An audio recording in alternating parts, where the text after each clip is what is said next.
گیا اس کا جو آدمی تھا وہ گیا, اس نے جا کے ڈھونڈا تو ایک شخص ملا, اس کو پکڑ کے لے کے آئے اور کہا کہ یہ بتاؤ تمہارے عرب میں کیا چل رہا ہے. کہا کہ عرب میں ایک شخص مکے میں ہے جن کا نام محمد ابن عبداللہ ہے. مرحبا مرحبا چہرے والضحا مرحبا جلوے حق نما مرحبا کہ جن کا نام محمد ابن عبداللہ ہے, انہوں نے نبوت کا دعویٰ کیا ہے. انہوں نے کہا اچھا نبوت کا دعویٰ کیا ہے, اور کہا کہ کوئی ایسا تم جانتے ہو کہ جو تمہارے ساتھ عرب والا یہاں پہ آیا ہو, کیونکہ تم لوگ جانتے ہو گے کیونکہ تم عرب سے آئے ہوئے ہو, کسی کو جانتے ہو کہ کوئی ان کا قریبی یہاں پہ آیا ہوا ہو ہمارے بازار میں تجارت کرنے کے لیے. کہاں ہاں آئے ہیں, رشتے میں تو قریبی ہیں لیکن دشمن سب سے زیادہ ہے. کہا کیا نام ہے؟ کہا ابو سفیان. اب ابو سفیان آقا کے اس وقت سب سے بڑے دشمن, اور وہ وہاں پہ تھے. ہرقل نے کہا جاؤ اور کسی طریقے سے بھی اس کو پکڑ کے لے کے آؤ. ابو سفیان کو لایا گیا اور ابو سفیان کو ان کے ساتھ ان کے لوگ بھی تھے. ابو سفیان کو کہا کہ میں تم سے کچھ پوچھنا چاہتا ہوں, اور تم ان کے رشتہ دار ہو جنہوں نے نبوت کا دعویٰ کیا ہے؟ کہا ہاں میں ہوں. اور پھر اس نے پوچھا کہ تم میں سے کسی کی سب سے زیادہ قریب کون ہے؟ ابو سفیان نے کہا میں سب سے زیادہ قریب ہوں رشتے سے. ابو سفیان نے کہا کہ انہی نے, حضرت ابو سفیان رضی اللہ تعالیٰ عنہ نے ہی بعد میں یہ حدیث روایت کی اسلام قبول کرنے کے بعد. انہوں نے کہا کہ ہرقل بہت بدصورت انسان تھا, میں نے کبھی ایسا بدصورت انسان زندگی میں نہیں دیکھا. تو خیر اس نے مجھے اپنے سامنے بیٹھا لیا. ان کو یہ لگا کہ اتنا بدصورت انسان کے سامنے بیٹھنا ان کے لیے مشکل پڑ رہا تھا. بادشاہ تھا, مجھے اپنے سامنے بیٹھا لیا اور میرے ساتھیوں کو پیچھے بیٹھا دیا, اور مجھ سے کہا کہ اس کے بعد میں میرے ساتھیوں سے مخاطب ہو کر کہا کہ میں اس شخص سے سوال کروں گا, اگر انہوں نے سچ بتایا تو ٹھیک ہے تم چپ رہنا, اور اگر غلط بتایا تو تم بیچ میں بولنا کہ یہ چیز غلط بتا رہے ہیں اور سچ بات بتانا. اس بات پہ ابو سفیان نے کہا مجھے اس وقت بڑی ہنسی آئی اس بات پہ, اس لیے کیونکہ مجھے یہ لگا کہ میں تو یہاں پہ بڑا ہوں اور ان لوگوں کی میرا زور اتنا ہے, ان لوگوں کی اتنی ہمت بیچاروں کی کہ میرے سامنے منہ کھولے. میں جھوٹ بھی بول دوں گا تو یہ چپ سے سر ہلائیں گے, اور ہمارا تو یہی دستور ہے کہ ہم سے جو نیچے ہے وہ بول نہیں سکتا. تو یہ کہاں بولنے والے ہیں, اور لیکن بات یہ ہوگی کہ میرا جو مطلب اس کے بعد یہ آپس میں جا کے بات کریں گے اور یہ کہیں گے کہ ہاں دیکھو وہاں پہ اس نے جھوٹ کہا تھا. تو ابو سفیان نے یہ سوچا کہ میں سچ ہی بتا دیتا ہوں, عزت اسی میں ہے, اور ہو سکتا ہے کہ اس کی کتاب میں یہ ساری باتیں لکھی ہوں اور جان کے یہ پوچھ رہا ہوں میرا امتحان لینے کے لیے, تو اگر جھوٹ بولوں گا تب بھی پکڑا جاؤں گا اس حالت میں بھی. تو پہلے تو ہرقل سامنے بیٹھا, پورے شاہی لباس پہن کے, پورا تخت و تاج پہن کے وہ بیٹھا, اور اس نے کہا کہ پہلے یہ بتاؤ کہ جو تمہارے یہاں جنہوں نے نبوت کا دعویٰ کیا, جو تمہارے رشتے دار لگتے ہیں, ان کے بارے میں کچھ بتاؤ.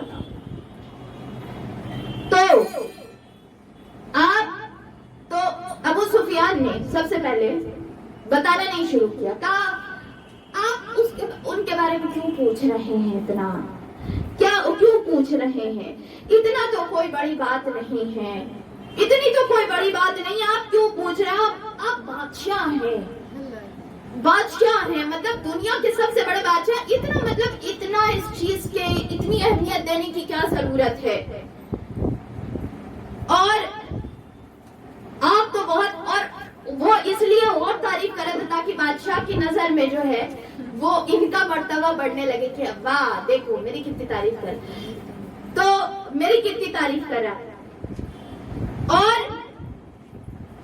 انہوں نے کہا کہ خیر انہوں نے نبوت کا دعویٰ کیا ہے، نبوت کا دعویٰ کیا ہے، خیر انہوں نے جھوٹ کہا ہے، جو کچھ بھی کہا ہے، جو وہ نبوت کا دعویٰ کرتے ہیں وہ جھوٹ کہتے ہیں، اور یہ بات کہہ دی کہ ہاں کیا ہے، کہا ہاں کیا ہے، لیکن بہرحال جو وہ کہہ رہے ہیں وہ صحیح تو نہیں کہہ رہے ہیں، جھوٹ کہہ رہے ہیں۔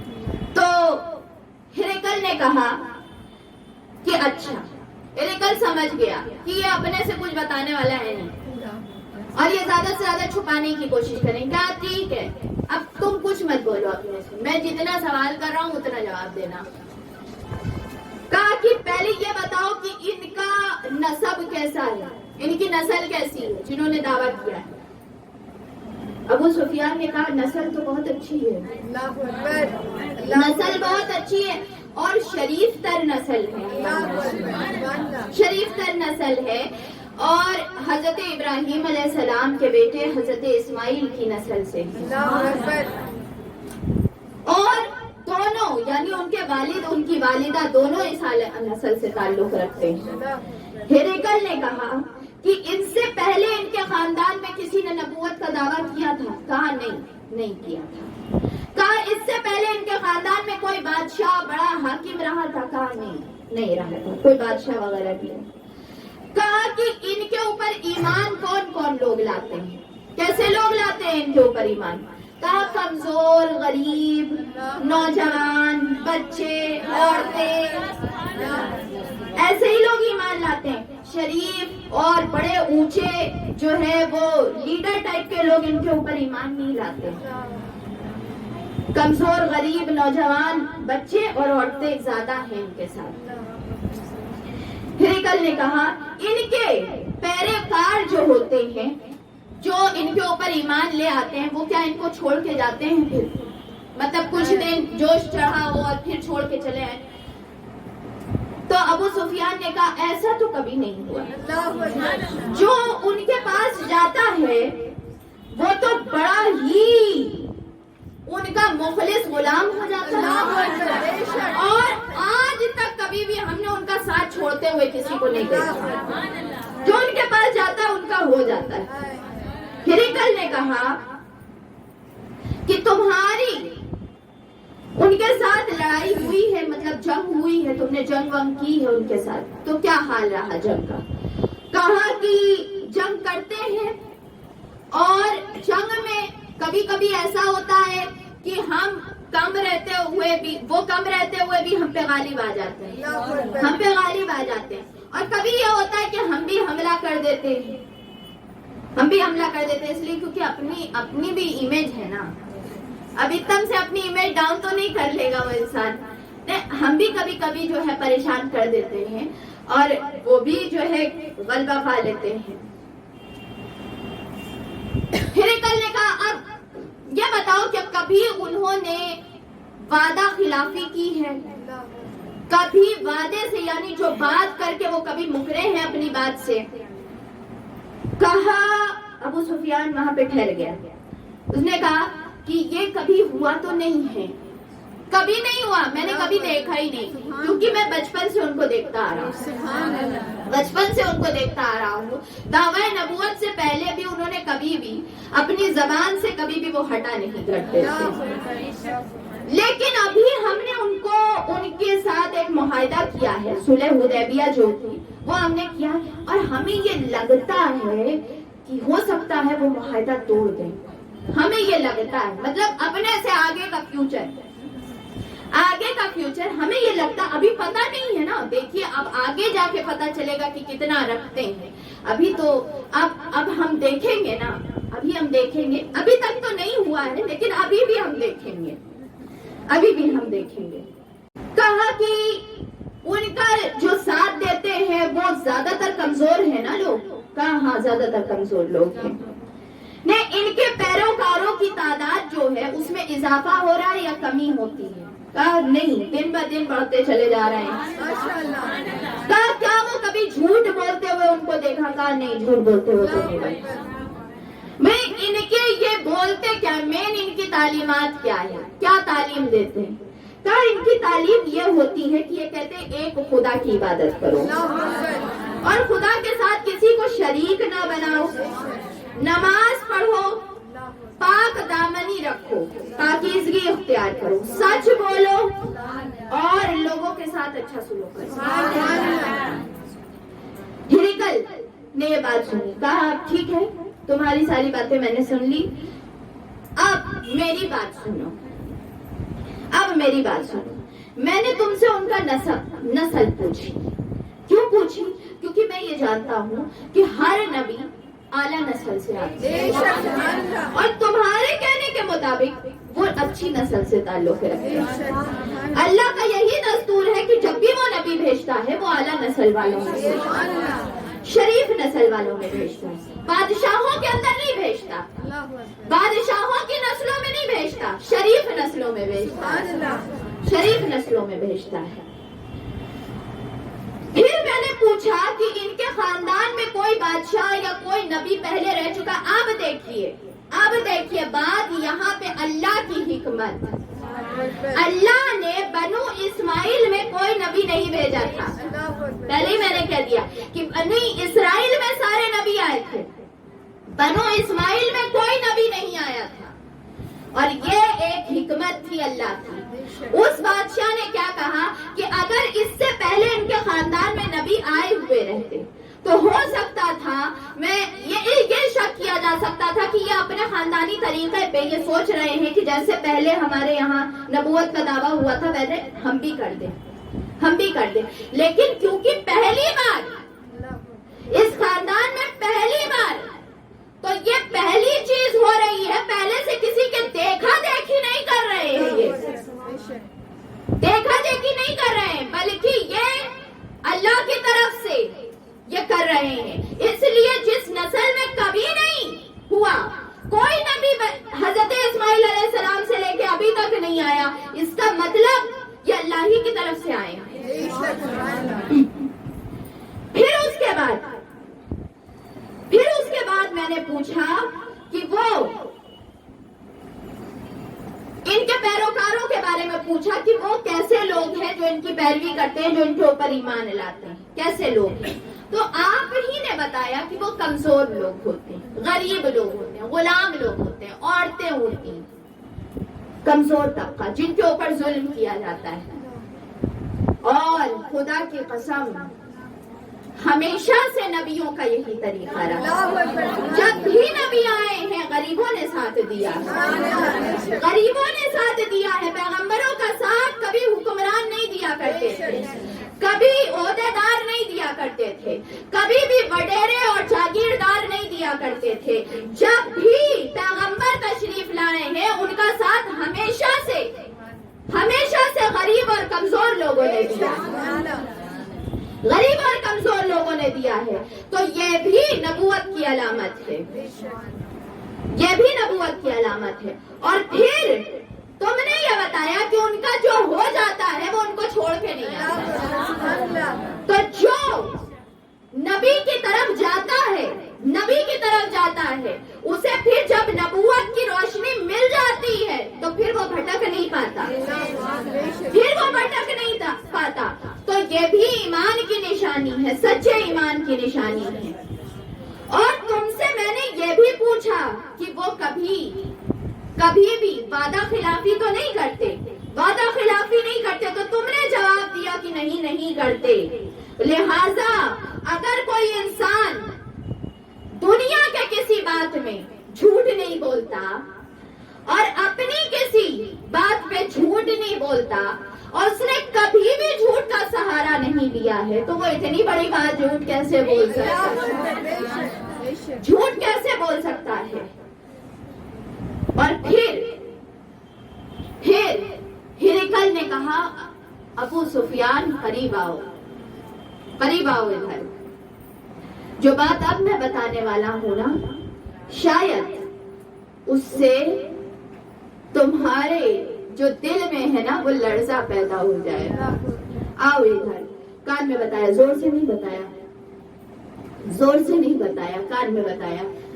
کہا تو خدا کی قسم ابو سفیان، ایک دن وہ آئے گا کہ جہاں تم کھڑے ہو نا، یہ جو میری حکومت کی جگہ اور جتنا حصہ میری حکومت کے اندر ہے وہ سب ان کی حکومت میں جائے.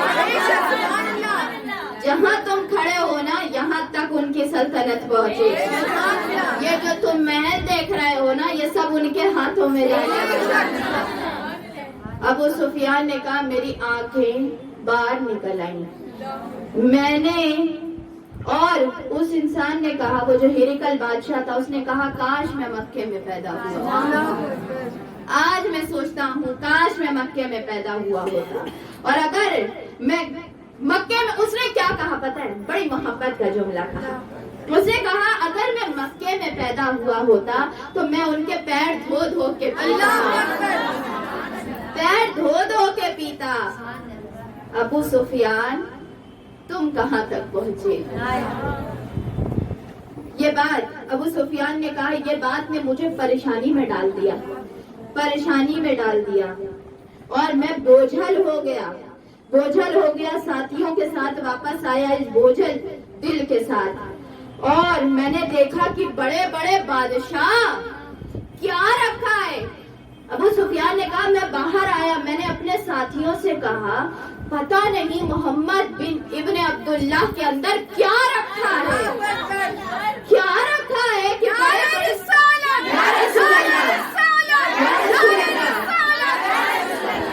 کیا رکھا ہے کہ بڑے بڑے بادشاہوں سے ڈر جاتے ہیں، کیا رکھا ہے. اور مجھے لگتا ہے کہ وہ بڑے غالب آنے والے ہیں. جس طریقے کا ڈر میں نے ہرقل کے اندر دیکھا ہے نا، اتنا بڑا بادشاہ ہونے کے بعد بھی وہ کیوں ڈر رہا ہے، کس چیز سے ڈر رہا ہے؟ ایک گاؤں میں رہنے والا شخص، وہ جس کا ہیڈ کوارٹر، وہ اتنا بڑا بادشاہ جو محل میں رہتا ہے، اور اس شخص سے ڈر رہا ہے کہ جس کی جو ایک مسجد نبوی جس کا ہیڈ کوارٹر ہے، اور وہ مسجد نبوی کی دیواریں کچے اینٹوں سے بنی ہوئی ہیں، اور اس کی جو چھتیں ہیں وہ کھجور کے پتوں سے لگی ہوئی ہیں، جو ستون ہیں وہ کھجور کے تنے ہیں. ایسے جگہ کے انسان سے جو اس جگہ اس غربت کے عالم میں بیٹھ کے اتنا روب اور دبدبا رکھتا ہے کہ بڑے بڑے بادشاہ اس سے ڈر رہے ہیں. یہ میرے آقا کا روب تھا، یہ میرے آقا کی شان تھی، یہ میرے آقا کا مقام تھا. اور یہ خط جو پہنچا، ابو سفیان نے جب یہ بات سنی تو ان کو بڑا غصہ ہے، ناراضگی ہو گئی، اور اس نے جو ہے کہا کہ ٹھیک ہے آپ مجھے جانے کی اجازت دے دیں. تو وہ واپس چلے آئے. لیکن ہرقل کے اندر اسلام کی محبت آ گئی، ہرقل کے دل کے اندر اسلام کی محبت آ گئی تھی، اور وہ اس کے ذہن میں یہ چیز آنے لگی کہ میں اسلام قبول کر لوں. لیکن اللہ تعالی دنیا سے حفاظت کرے، اللہ تعالیٰ دنیا کے مال کے فتنے سے بچائے، اللہ تعالیٰ مال کی محبت سے بچائے، سلطنت کی محبت سے بچائے. اس نے یہ اتنا چاہنے والا، بڑی چاہت اس کو ہو گئی تھی، لیکن اس کو یہ لگا کہ اگر میں نے اسلام قبول کر لیا تو میرا تاج اور تخت چھن جائے گا. اور اس خیال نے کہ تاج اور تخت چھین جائے گا، اس کی وجہ سے اس نے اسلام قبول نہیں کیا، اسلام قبول نہیں کیا. دنیا کے مال نے بڑی نعمت سے محروم کر دیا. اسی لیے کہتے ہیں لوگوں دنیا کے مال سے محبت نہ کیا کرو, دنیا کے مال سے محبت نہیں کیا کرو. جب اس نے خط بھیجا, خط اس نے دیکھا تھا نا, تو اس نے یہ سوچا وہاں ان لوگوں کی کون ہوتے ہیں, پوپ ہوتے ہیں جو بڑے ہوتے ہیں. اس نے پوپ سے, جو اس کا وہاں پہ پوپ تھا, اس کے پاس ہو گیا اور اس نے جو ہے یہ بات بتائی اور کہا کہ ایسا ایسا خط میرے پاس آیا ہے اور ان کا نام محمد ہے جنہوں نے خط بھیجا ہے صلی اللہ تعالی علیہ وآلہ وسلم, اور ان کا جو ہے ان کا خط آیا اسلام قبول کرنے کے لیے کہا ہے. تو پوپ نے جو خط دیکھا نے کہا کہ یہ خط تو سچے نبی کا ہے, سچے نبی کا, انہی کا تو ہم انتظار کر رہے ہیں, اور تم کیا کرو, کیونکہ تمہارے پاس خط آ گیا ہے, تم فوراً ایمان لے آؤ. بادشاہ نے اپنے درباریوں کو جمع کیا اور اپنے جو بڑے بڑے لوگ تھے اور وہاں کے جو علاقے کے اس کے سلطنت کے بڑے بڑے لوگ, ان کو جمع کر کے اپنے محل میں بلایا اور کہا کہ میں اسلام قبول کر رہا ہوں اور مجھے یہ خط آیا ہے اور آخری نبی آ چکے ہیں اور سچا پیغام ہے, میں سچے پیغام کی طرف جا رہا ہوں. تو جب یہ بات لوگوں نے سنی اور وہاں کے جو بڑے بڑے آدمی تھے اور بڑے بڑے لیڈر لوگ جو تھے, اس کے منسٹر تھے یا دینی سربراہ تھے, ان لوگوں نے تہلکہ شروع کر دیا. ان لوگوں نے آپس میں غصہ ہونے لگے. ان لوگوں نے کہا کہ تو دین چھوڑ رہا ہے, تو اپنا دین چھوڑ رہا ہے, تو اپنا مذہب چھوڑ رہا ہے, تو اپنی کتاب کو چھوڑ کے کسی اور کتاب کی طرف, اپنے نبی کو چھوڑ کے کسی اور کے نبی کی طرف, کسی اور نبی کی طرف جا رہا ہے, اور اس سے ہم باغی ہو جائیں گے, ہم بغاوت کریں گے. تو یہ بات جب اس نے دیکھی کہ اتنی بڑی سلطنت, ایک طرف اسلام تھا اور وہ جان رہا تھا کہ یہ سچے نبی ہیں, اس کے اندر محبت بھی آ چکی تھی, بڑا دل بھی تھا اس کو اسلام قبول کرنے کا, اور ایک طرف دنیا کی سب سے بڑی حکومت تھی, دونوں چیز سامنے تھی. لیکن اللہ جسے ہدایت دینا چاہے, بڑی قسمت کی بات ہوتی ہے, اسلام ایسے نہیں ملتا, اسلام اتنی بڑی چیز ہے کہ وہ بڑے بڑے بادشاہوں تک کو نصیب نہیں ہے, چاہے کے بھی جان کے بھی. اور یہ بات ہونے لگی کہ ہم, اگر تو نے اسلام قبول کیا تو ہم تجھے قتل کر دیں گے اور کسی اور کو بادشاہ بنا دیں گے.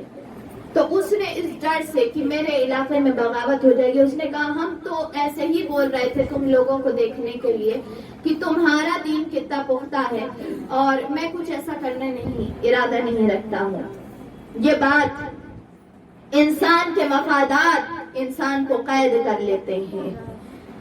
لیتے ہیں اور جھوٹی انا, جھوٹی سلطنت کی وجہ سے اور جھوٹی شان کی وجہ سے انسان راہ حق سے دور ہو جاتا ہے.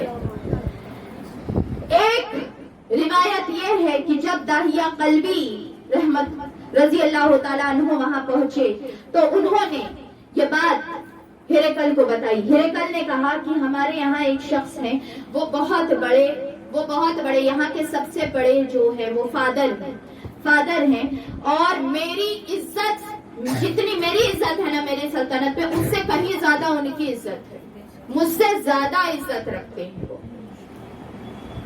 تم ان کے پاس جاؤ, دیکھو کہ وہ کیا کرتے ہیں.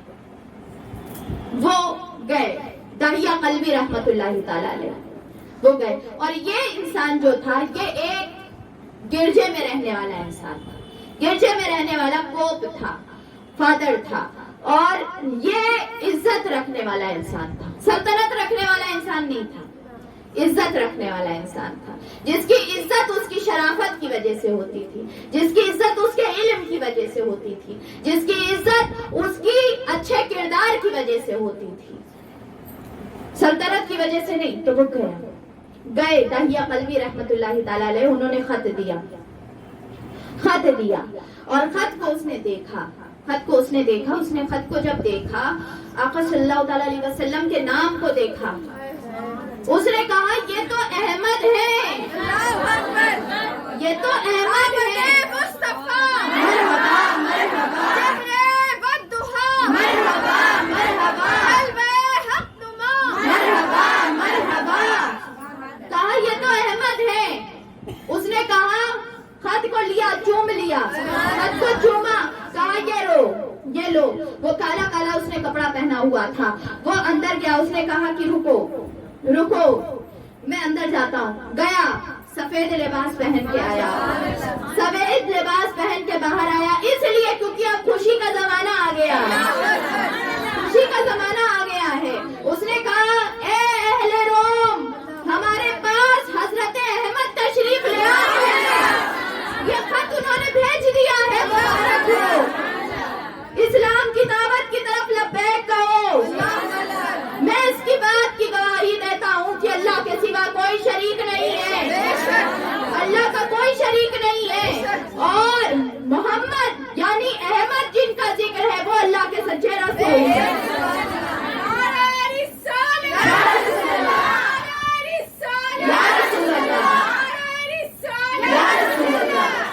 وہ وہاں کا سب سے معزز انسان تھا، اس نے فوراً ہی کلمہ پڑھ کے اسلام قبول کر لیا، اور جیسے ہی اس نے قبول کیا، جتنے سارے لوگ وہاں عیسائی بیٹھے تھے، ان سبوں نے اس کے اوپر حملہ کیا اور اسے شہید کر دیا، وہ شہید ہو گیا۔ اب یہ حضرت داہیہ قلبی رحمت اللہ رضی اللہ تعالیٰ عنہ یہ آئے اور ہیریکل کو یہ بات بتائی کہ ایسا ایسا ہوا۔ ہیریکل نے کہا دیکھا میں نے صحیح سمجھا تھا کہ اگر اسلام جو قبول کر لے گا اس کا یہی انجام ہوگا، تم نے دیکھا نا کہ کیا انجام ہوا، اور اگر میں نے قبول کیا تو میرا بھی یہی انجام ہوگا، اسی لیے میں قبول کرنے سے قاصر ہوں، میں جان کے بھی قبول نہیں کر سکتا، کیونکہ اگر میں نے قبول کر لیا تو میرا حال یہی ہونے والا ہے، میرا حال یہی ہوگا۔ جھوٹی شان۔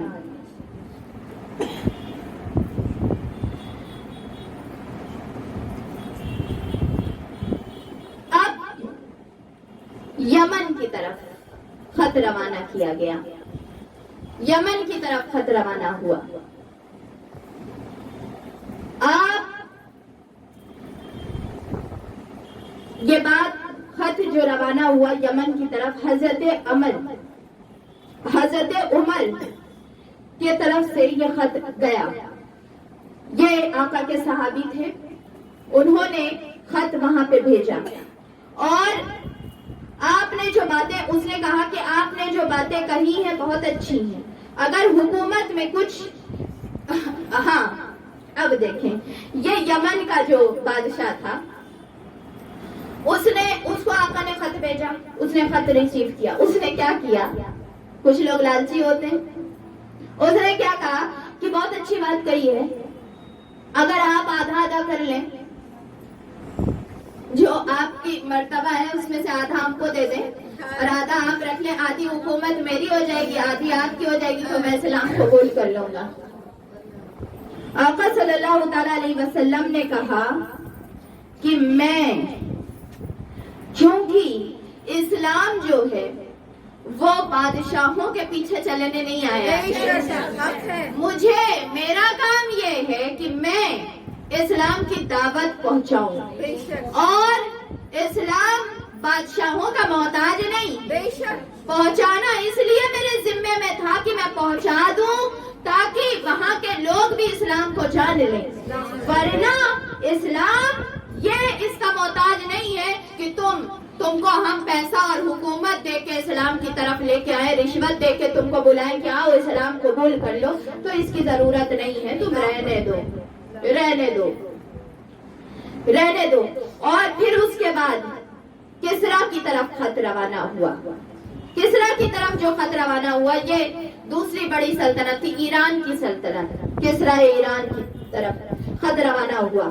اور خط میں جو یہ لکھا تھا, خط میں یہ جو لکھا تھا کہ میں تمہیں رب کی طرف بلاتا ہوں, بس بے شک میں تمام لوگوں کی طرف اللہ کا رسول بن کے آیا ہوں, تاکہ جو زندہ ہے میں ان کو آخرت سے ڈراؤں, اور جو حق ہے وہ بات کہوں, اور تم اسلام قبول کر لو, سلامتی میں رہو گے.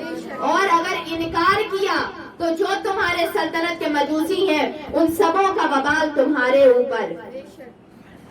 اس نے یہ خط جب دیکھا تو وہ جو ایران کا بادشاہ تھا نا, اسی کے حکومت کے اندر ہی میں یہ عرب کا حصہ آتا تھا. تو اس نے کہا کہ میرے ہی حکومت میں مجھے ڈرایا جا رہا ہے, میری حکومت میں مجھے ڈرایا جا رہا. اس نے خط کو ٹکڑے ٹکڑے کر دیا, خط کو پھاڑ دیا, پھاڑ دیا جو نا خط کو. تو آقا کے پاس یہ بات پہنچی. آقا نے کہا کہ اس کی بھی سلطنت کو ایسے ہی ٹکڑے ٹکڑے کر دیا جائے گا.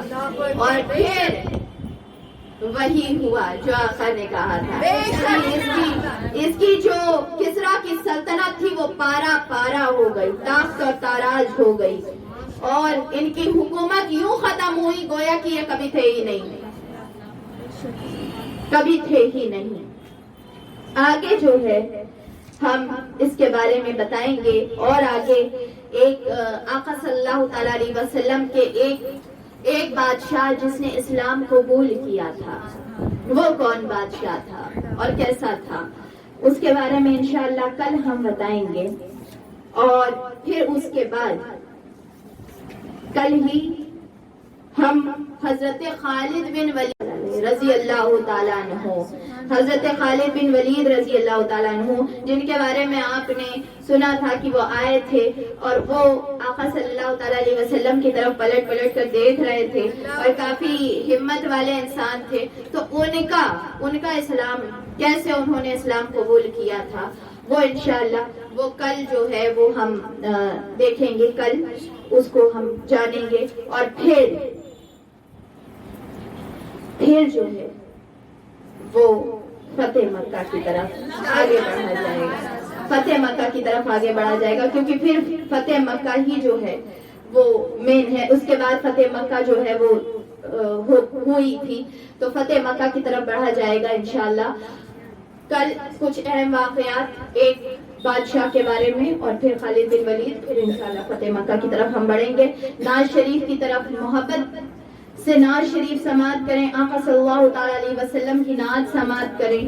وہ آقا کہ جن کے چرچے ان کی آمد سے پہلے تھے, وہ کہ جن کا انتظار زمانہ کر رہا تھا, وہ کہ جن کے چرچے آسمانی کتابوں میں ہمیشہ سے آ رہے تھے. اللہ تعالیٰ نے ہمیں وہ سعادت بخشی ہے کہ ہم اس نبی کی امت ہیں, ہم اس نبی کی امت ہیں. ہم وہ اسلام ہمیں ملا ہے جو بڑے بڑے بادشاہوں کو بھی نہ مل سکتا, وہ نعمت اللہ نے ہمیں عطا کی ہے. تو بادشاہوں کو بھی جو نعمت نہیں ملی نا, اس سے بھی بڑی نعمت ہمیں عطا کی گئی ہے. تو آپ نعت شریف سماعت کریں, محبت کے ساتھ آقا صلی اللہ تعالیٰ علیہ وسلم کی نعت سنیں, اپنے زبان پہ درود شریف کا نذرانہ جو ہے وہ سجائے رکھیں. نعت شریف کی طرف پڑھتے ہیں. اعوذ باللہ من الشیطان الرجیم, بسم اللہ الرحمن الرحیم. اللہم صلی علی سیدنا و مولانا محمد وعلی آلہ و اصحابہ وبارک وسلم وصلی علیہ. الصلاۃ والسلام علیک یا سیدی یا رسول اللہ. السلام علیکم ورحمۃ اللہ وبرکاتہ. وعلیکم السلام ورحمۃ اللہ. مرحبا صلی اللہ کی ہے صدائیں لب پر, مرحبا صلی اللہ کی ہے صدائیں لب پر. لوگ صدقے ہوئے جاتے ہیں کہ آپ آتے ہیں, لوگ صدقے ہوئے جاتے ہیں کہ آپ آتے ہیں. اور ان کے جلووں سے نکھرنے لگی دل کی رونق, ان کے جلووں سے نکھرنے لگی دل کی رونق. میری تقدیر جگاتے ہیں کہ آپ آتے ہیں، میری تقدیر جگاتے ہیں کہ آپ آتے ہیں، اور چاند تاروں میں نصیر آج بڑی ہلچل ہے، چاند تاروں میں نصیر آج بڑی ہلچل ہے، یہی آثار بتاتے ہیں کہ آپ آتے ہیں، یہی آثار بتاتے ہیں کہ آپ آتے ہیں، لوگ صدقے ہوئے جاتے ہیں کہ آپ آتے ہیں۔